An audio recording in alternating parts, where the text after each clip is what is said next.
issues with my trim and how to use caulk and when to use wood filler. I just don't know. This is a really old house. It shifts all the time. I've had to do all kinds of strange things to pull it back together after gutting it. And you can see this looks really awful. Nothing lines up. Everything, but there's old wood and new wood, and we know the sizes of those are different. Oh, some of the contractors didn't shim things up. So anyway, I have this issue. This one isn't the worst, although it is bad. You can see that I've like tried to put caulk in here and shape it. I mean, I work with clay and stuff, so I know how to like make things look pretty, and I can't get it to look pretty at all.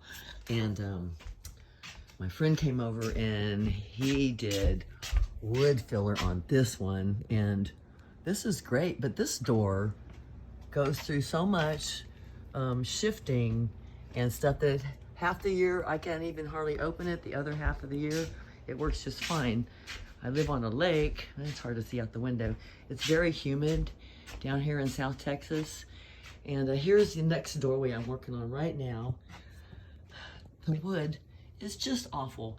If I tried to, I mean, we tugged and tugged and tugged and got this as close as we could.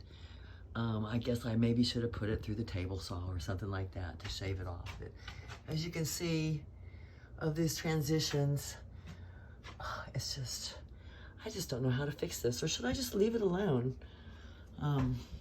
There's another one. Working on the barn doors here. Yeah, and you can just see, I mean, this house is so unlevel, and this is the best the contractors could come up with. Me and my daughter tried to. We pretty much been doing this stuff since the late 90s when our house was hit by a flood. Here's another spot where I tried to put caulk to take up that little gap. Anyway, since there's so much shifting, the wood filler just doesn't seem like it will work, because I picture it cracking under the pressures that would be applied to it. So any guidance would be great.